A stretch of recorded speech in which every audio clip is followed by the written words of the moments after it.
voltando agora para a nossa revisão, falamos sobre Charles Darwin, nada mais, nada menos do que Charles Darwin, o cara que é considerado aí o pai da evolução, né, da teoria evolucionista, seleção natural, né? Vamos lá, senão eu queimo aqui o que eu tenho para falar, tá bom? As teorias de Darwin é a aula de número 22, tá bom? Aula 22. As teorias de Darwin diz respeito aí à questão da seleção natural. O que seria, pessoal, a teoria da seleção natural? É a teoria que afirma em que um indivíduo só sobrevive em um determinado ambiente se ele tiver características favoráveis a essa sobrevivência, tá bom? Mantendo assim, ou mantendo-se o meio intacto, ou sem promover nenhum tipo de facilidade, tá?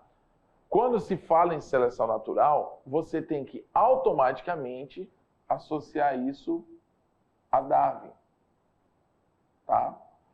O que acontece? O que você pode encontrar em Enem, algum concurso, alguma prova de biologia, de repente, né? Você pode encontrar comparações entre Charles Darwin e Lamarck. Como eles estão dentro do mesmo contexto, que é a evolução dos seres vivos, né? Eles muitas vezes são colocados. Qual a diferença entre as teorias de um e a teoria de outro, né? O que Lamarck falou estava errado, o que Darwin falou está certo, sempre colocando em comprovação, né, os dois. Então entendam, a teoria da seleção natural é a teoria de Darwin. E ela é aceita pela comunidade científica, tá bom? Ela é tida como correta.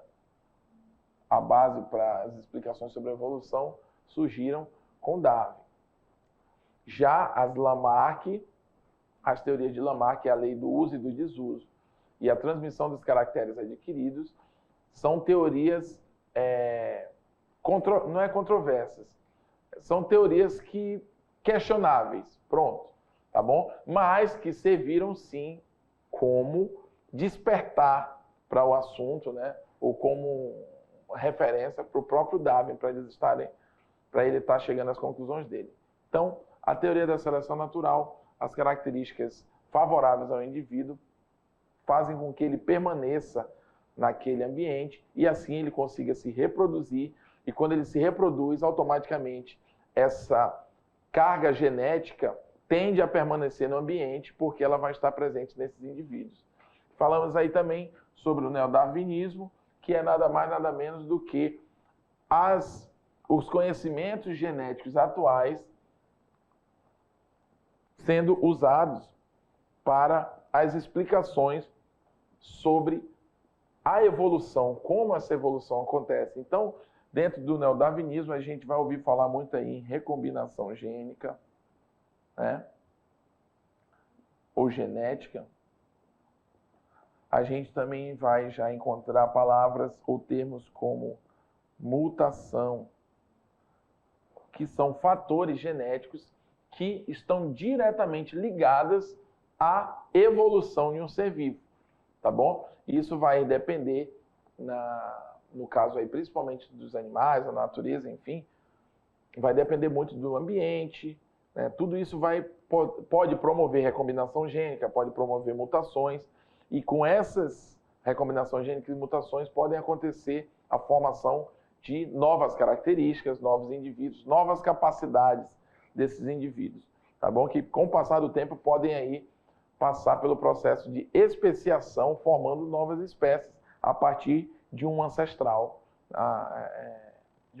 comum, né? Esse ancestral pode acabar servindo como raiz para outros grupos de indivíduos. Tá bom, pessoal? Então, Charles Darwin, teoria da seleção natural e neodarwinismo foi o que nós falamos nessa aula. Vamos lá, então, agora, te dar um tempinho para fazer a tua atividade e a gente volta para corrigir. Vamos lá.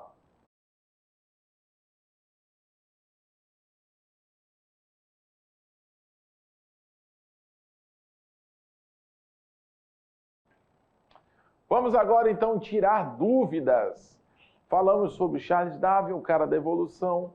Vimos aí que as características favoráveis à sobrevivência de um indivíduo tendem a fazer com que esse indivíduo permaneça no ambiente, né? Se eu tenho características que me permitem sobreviver na copa das árvores, essas características eu vou me reproduzir, automaticamente vão ter vários indivíduos da minha espécie que vão conseguir sobreviver dessa forma, né? Nós temos aí os macacos, né? Os macacos, eles têm na sua cauda que serve ali como se fosse um quinto membro, para que eles consigam se locomover ou sobreviver naquele ambiente, né?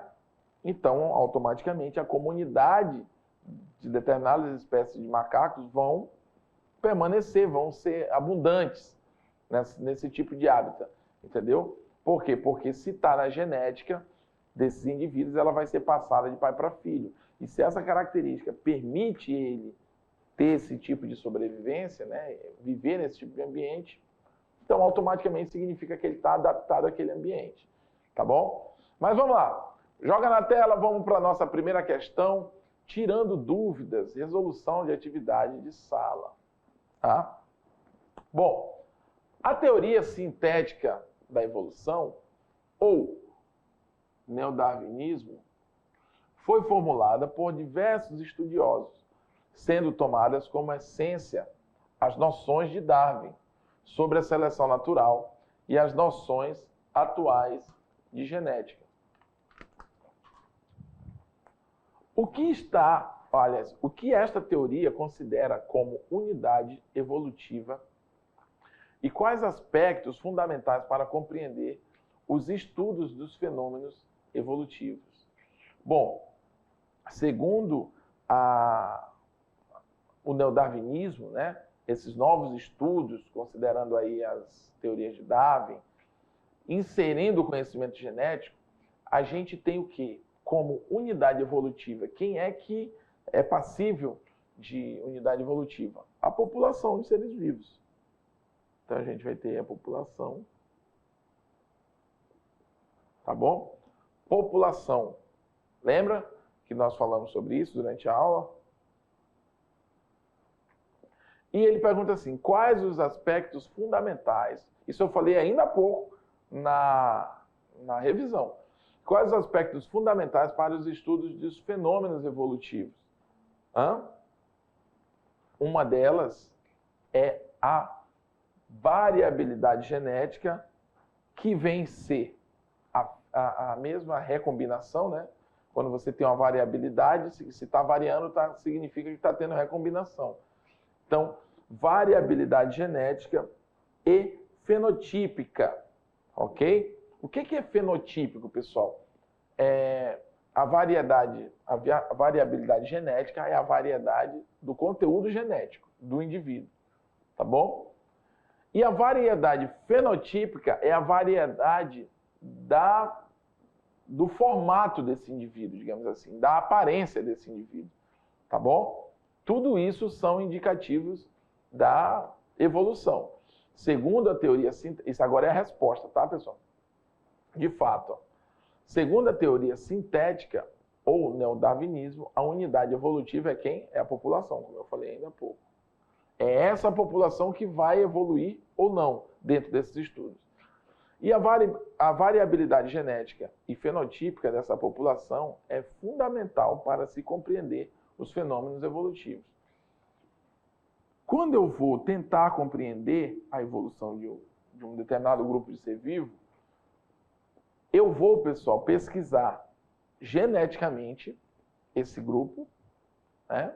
Fazer com amostras, coletas, DNA, eu vou pesquisar a raiz genética desse indivíduo, mas também eu vou levar em consideração a aparência dele, né? É aquilo que eu falei ainda há pouco. Como é que eu vou dizer? É preciso eu estudar muito profundamente para dizer que um cavalo é do mesmo gênero ou família que uma aranha, por exemplo? Né? Por quê? Porque o próprio fenótipo, o próprio formato dele já está me indicando que uma coisa não tem nada a ver com a outra. Então, esse fenótipo, que são as características físicas do indivíduo, eles também são levados em consideração quando eu vou estudar a evolução de um determinado grupo. Não é só a genética. Também a parte física do indivíduo já me indica alguma coisa. Também ela já me ajuda a dar respostas. Tá bom? Então essa é a questão 1. Vamos para 2. O conjunto gênico de uma determinada população está sujeita a fatores evolutivos e pode ser alterado. O conjunto gênico de uma população é o conjunto de todos os genes presentes nessa população. Os fatores evolutivos que influenciam o conjunto gênico de uma população podem aumentar ou atuar sobre a variabilidade genética, ou seja, podem causar essa variabilidade ou interferir, né, de alguma forma. Marque a alternativa com os fatores que tendem apenas a aumentar a variabilidade genética, tá? Que vão causar, que podem atuar na genética do indivíduo. Mutação gênica, migração e recombinação. B. Mutação cromossômica, seleção natural e oscilação genética. C. Recombinação, seleção natural e mutação gênica. D. Migração, oscilação genética e seleção natural. E. Mutação gênica, mutação cromossômica e recombinação. Pessoal, o que só tem a ver com mudanças genéticas? Não com mudança de hábito, com mudança no corpo do indivíduo. É isso que a questão está querendo saber. Vamos lá para A. Mutação gênica, migração e recombinação. Tudo isso aqui tem a ver com a genética? Não, migração não tem a ver com genética. A migração ela pode forçar esse indivíduo a ter que se readaptar em um determinado local, mas ela não vai atuar diretamente ali na hora no gene desse indivíduo. B. Mutação cromossômica, beleza? Seleção natural e oscilação genética, né? A própria oscilação genética, ela vai acontecer devido às recombinações, tá bom? Mas a seleção natural em si, ela pode mudar o comportamento ali. E com o passar do tempo, essa genética pode até sofrer mutações, mudanças, enfim. Mas não é o que de fato ocorre ali naquele momento. Enfim, no caso aqui eu vou logo, né, até porque a gente, pela questão do tempo, a gente tem que ir para outras questões. Mutação gênica, mutação cromossômica e recombinação são fatores genéticos que vão acontecer aí relacionados à evolução de um indivíduo, no que diz respeito a essa questão, tá bom? Então, voltando, letra E de estudante. Questão 3. Os fatores que determinam alterações na frequência dos genes numa população são denominados fatores evolutivos. Tá? A integração desses fatores associada. A integração desses fatores. Cadê? Me perdi aqui. A integração desses fatores associada ao isolamento geográfico pode levar ao longo do tempo ao desenvolvimento de mecanismos que fazem surgir novas espécies.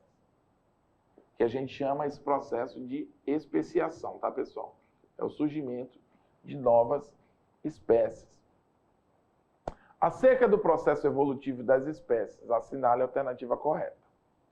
A. O mecanismo de isolamento reprodutivo pré-zigótico impedem a fecundação. B. Quando o isolamento geográfico impede o cruzamento entre os indivíduos de suas populações, as espécies não são consideradas distintas. C. Quando as barreiras geográficas são pequenas e as áreas de sobrevivência são grandes, essas áreas recebem o nome de refúgio. D. Barreiras ecológicas não promovem especiação e as barreiras geográficas podem promover mecanismos de isolamento reprodutivo. Bom, voltando aqui na questão, ó. Olha o que ele quer saber. Acerca do processo evolutivo das espécies, assinale a alternativa correta. Ou seja, para a formação de novas espécies, as barreiras geográficas podem promover mecanismos de isolamento reprodutivo. Ou seja, deixa eu te explicar melhor isso aqui. Eu tenho olha aqui para mim. Eu tenho, pode deixar na tela aqui a questão. Eu vivo em grupo, né? A gente tem ali vários animais da mesma raiz, né? Da mesma ancestral, a gente é da mesma espécie. Só que aconteceu um determinado fenômeno que fez com que aquele continente se rompesse. Então, eu fiquei com um grupo para cá e o outro grupo ficou para lá. Nós somos iguais até então. Só que a deriva continental, que é o local, o magma em movimento, né, que faz com que os continentes se movam, eles vão isolar a gente muito um do outro, vão levar para ambientes totalmente diferentes. O que vai acontecer? Aqui está muito calor e esse grupo foi levado para um local onde ficou muito frio. Nós vamos passar por processos de adaptações, cada um em seu ambiente. Entendeu? Novas formas de se alimentar, novo clima, nova forma de se aquecer. O corpo vai começar a criar camadas de gordura como proteção daquele frio. Ali no outro já vai ser o contrário, que está mais calor. Entendeu? Essas diferenciações vão ocorrer com o passar do tempo, milhares de anos vão se passar. Vai chegar um ponto que, mesmo que nós nos encontremos de novo, esses grupos, nem reproduzir a gente vai conseguir mais. Porque nós já criamos mecanismos tão diferentes que não são mais compatíveis. Não é mais viável a reprodução. É impossível a reprodução entre um grupo e outro.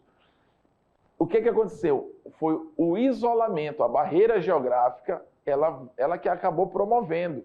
O fato de nós não termos mais contato fez com que a gente se separasse geneticamente e não permitindo assim que haja reprodução entre a gente. Entendeu? Então, voltando na tela, letra E, joga aí. Letra E de estudante de novo. As barreiras geográficas podem promover mecanismos de isolamento reprodutivo. Quando se isola reprodutivamente, isso quer dizer que isolamento reprodutivo é isso. É sinal que não se reproduzem mais. Cada um já tem o seu próprio grupo de reprodução. Então, eles mesmo que eles acasalem, não vão mais produzir indivíduos. Então, letra E de estudante. Vamos lá. Última questão, questão 4. Os anfíbios são animais que apresentam dependência de um ambiente úmido aquático. Os anfíbios, só para você ter uma ideia, pessoal, por exemplo, o sapo é um anfíbio, tá? Para você lembrar. Sapo, rã, perereca, enfim. Os anfíbios são animais que apresentam dependência de um ambiente úmido aquático. Beleza. Nos anfíbios, a pele é de fundamental importância para a maioria das atividades vitais, apresentando glândula de muco para conservar-se úmida, favorecendo as trocas gasosas. Também pode apresentar glândulas de veneno contra micro-organismos e predadores. Segundo a teoria de Darwin, essas características dos anfíbios representam a transmissão de caracteres adquiridos aos descendentes, B, futura extinção desses organismos, pois estão mal adaptados, seleção de adaptação em função do meio em que vivem, D, atrofia de pulmão devido ao uso contínuo da pele, lei do uso e desuso. Bom, lei do uso e desuso não se encaixa aqui. Atrofia do pulmão devido ao uso contínuo da pele, não. A respiração nos sapos, né, nos anfíbios, ela é cutânea, mas ele também tem respiração pulmonar, tá bom? Durante um período da vida dele. Então não tem nada de atrofia, o pulmão, enfim. Transmissão dos caracteres adquiridos aos descendentes, isso aqui não está acontecendo nesse momento porque a espécie já traz isso. Ela não, o anfíbio ele não adquire aquela característica em vida, ele já traz isso enquanto espécie, tá bom? B, futura extinção desses organismos, pois estão mal adaptados, negativo. Letra C, por quê? Porque é uma seleção de adaptação. Se ele tem glândulas de veneno, se ele tem pele úmida e glândulas que facilitam a umidade dessa pele, quer dizer que ele está adaptado a viver nesse ambiente. O ambiente não oferece as condições para ele, mas ele de alguma forma se adaptou. Tá bom, pessoal? Então, letra C de coisa. Tá bom? Essa foi a aula 22, falamos sobre Charles Darwin. Agora vamos lá, tem mais coisa pela frente. Próxima aula. Tchau, tchau.